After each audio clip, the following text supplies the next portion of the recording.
زندگیوں سے سبق سیکھیے، ان کی زندگیوں سے اپنی زندگیوں کی راہیں بنائیے۔ کس طرح اپنے بچوں کی تربیت کرتی تھی، کس طرح اپنے گھروں میں ہدایت کا بیج بوتے تھے۔ فرماتے ہیں جب بی بی کی شادی ہوئی تو نبی خدا نے مولا علی کو کہا کہ یا علی، آپ کرائے پر بھی کوئی نہ کوئی گھر لیجئے، کیونکہ میں بیٹی رخصت کر رہا ہوں۔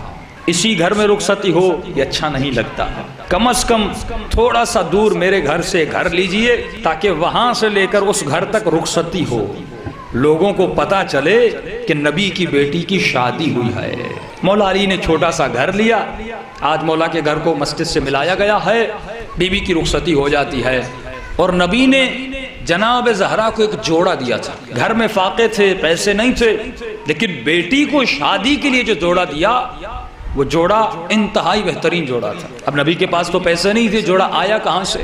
فرماتے جناب خدیجۃ الکبریٰ نے اپنی زندگی میں اپنی ایک سہیلی کو اپنا جوڑا دیا تھا اور کہا تھا اگر میں زندہ نہ رہوں اور میری بیٹی کی شادی ہو تو میری طرف سے اسے یہ ہدیہ کر دینا۔ تو جیسے شادی ہونے والی تھی وہ جناب خدیجہ کی جو سہیلی تھی مومنہ آ گئی، جوڑا لے کر جناب رسول خدا کو دیا۔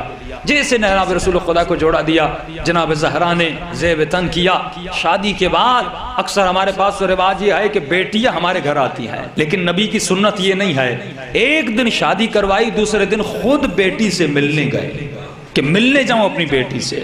کہ جیسے جناب زہرا کے گھر میں داخل ہوتے ہیں، نبی خدا کیا دیکھتے ہیں؟ جناب زہرا نے پرانا سا لباس پہنا ہوا ہے، پھٹا لباس، پرانا لباس، سادہ سا لباس پہنا ہوا ہے۔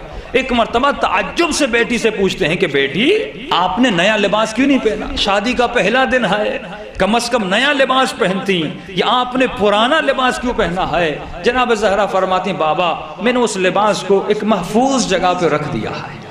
اب نبی جانتے ہیں لیکن ہمارے لیے سوال کر رہے ہیں تاکہ مسلمان جناب زہرا کی معرفت کو حاصل کر سکے۔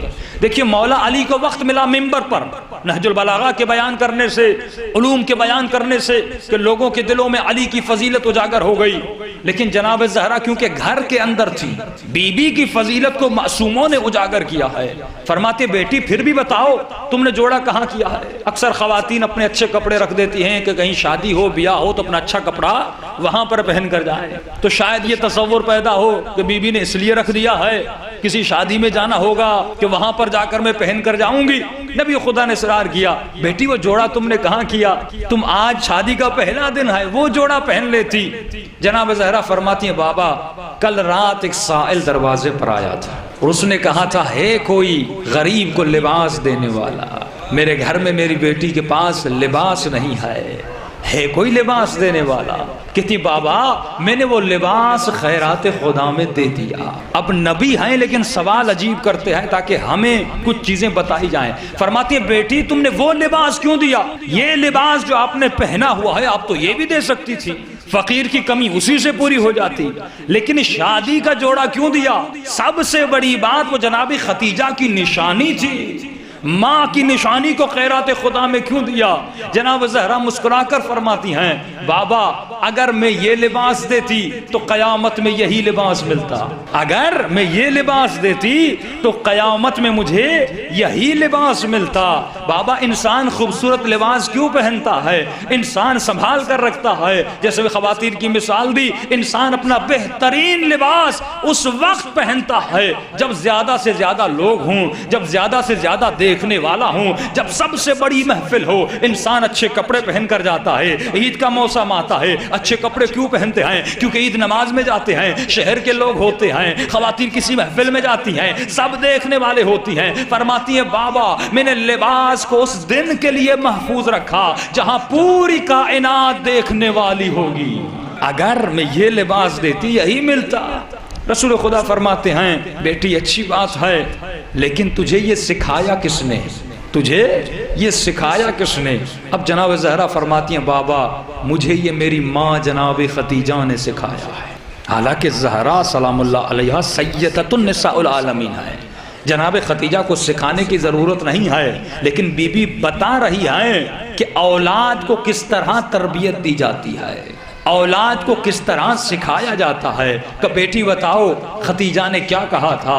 کہ بابا میری ماں نے آپ کا مجھے ایک واقعہ بتایا تھا۔ کہ کون سا واقعہ؟ کہ بابا میری اماں نے کہا تھا کہ مدینے میں قحط آ گیا تھا، غریبوں کے پاس کھانے کے لیے کچھ نہیں تھا، امیروں کے پاس سب کچھ کھانے کے لیے تھا۔ ایک مرتبہ آپ گھر میں تشریف لے آئے، چہرہ مایوس تھا۔ اماں نے پوچھا کہ یا رسول اللہ آپ مایوس کیوں ہیں؟ آپ نے کہا پورے شہر مدینہ میں امیر کھا رہے ہیں لیکن غریبوں کے پاس کھانے کے لیے کچھ بھی نہیں ہے، نہ گندم ہے نہ پہننے کے لیے کچھ ہے۔ تو جناب خدیجہ نے کہا یا رسول اللہ گھبرانے کی ضرورت نہیں ہے، میرا ایک قافلہ آنے والا ہے، اس قافلے کا جتنا نفع ہے جتنا سامان ہے میں آپ کو دیتی ہوں، آپ جا کر غریبوں میں تقسیم کر دے۔ اب نبی خدا اپنے غلام کو اٹھاتے ہیں، اس پورے قافلے کے سامان کو اٹھاتے ہیں اور غریبوں میں جاتے ہیں تقسیم کرنے کے لیے۔ جیسے غریبوں میں تقسیم کیا، اب جناب خدیجہ فرماتی ہیں اے میری بیٹی جب تمہارا بابا واپس آیا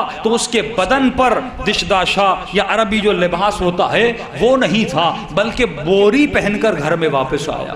جن بوریوں میں سامان لے گیا تھا تیرا بابا وہی بوری پہن کر گھر میں واپس آیا۔ اب جناب خدیجہ رسول خدا سے پوچھتی ہیں یا رسول اللہ یہ آپ بوری پہن کر کیوں آئے ہیں؟ آپ کا لباس کہاں چلا گیا؟ نبی خدا فرماتے ہیں میں نے سارے سامان کو خیرات خدا میں دے دیا، بس جب آنے والا تھا ایک غریب آیا، اس نے کہا میرے پاس پہننے کے لیے کپڑے نہیں ہیں، اگر کچھ ہو تو مجھے دیجئے۔ میں نے اپنے لباس کو دیکھا، میں نے اپنا لباس اسے دیا، یہ بوری پڑی ہوئی تھی یہی پہن کر اس لباس بنا کر گھر تک آیا ہوں۔ بابا جو سوال آپ نے مجھ سے کیا تھا میری اماں نے بھی آپ سے کیا تھا کہ جب یہ بوری آپ پہن کر آئے ہیں تو یہی بوری فقیر کو دے دیتے۔ تو نبی خدا فرماتے ہیں اگر بوری دیتا تو قیامت میں بوری ملتی، میں نے اپنا لباس دیا، قیامت میں لباس ملے گا۔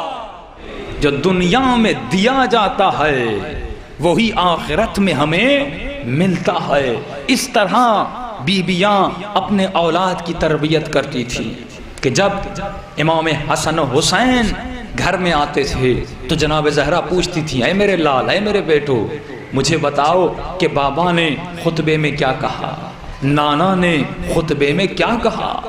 مسجد دور نہیں تھی، بی بی کا دروازہ مسجد سے ملا ہوا تھا، نماز ہو اذان ہو ہر آواز آتی تھی، لیکن بی بی سکھا رہی ہیں کہ اپنے بچوں کو تربیت کس طرح دی جاتی ہے۔ جب گھروں میں جائیں تو اپنے بچوں سے پوچھیں بھائی مجلس میں تم نے کیا سنا، کیا سیکھا۔ جب بچے اسکول سے واپس آتے ہیں اپنے دوستوں سے مل کر آتے ہیں ان سے سوال و جواب کیجئے، بیٹا آج تم نے کیا سیکھا۔ اس طرح تربیت ہوتی ہے۔ لیکن جو مومن و مسلمان اپنے بچے کو ٹی وی کے حوالے کر دے، اپنے بچے کو ڈش کے حوالے کر دے، اپنے بچے کو دنیا کی محفلوں کے حوالے کر دے، اپنے بچے کو گندی دوستیوں کے حوالے کر دے، پھر یہ توقع نہ رکھے، پھر آ کر کسی مولانا کو نہ کہے قبلہ میری اولاد کے لیے دعا کریے اولاد بگڑ گئی ہے، میرے بچی کے لیے دعا کریے میری بچی بگڑ گئی ہے۔ ارے جو اپنے ہاتھ سے بگاڑ رہے ہو تو بگڑنے کا نتیجہ یہی ہوتا ہے۔ اپنے بچوں کو دامن اسلام میں ڈالو، اپنے بچوں کو دامن اہل بیت میں ڈالو، تب جا کے بچے بنتے ہیں۔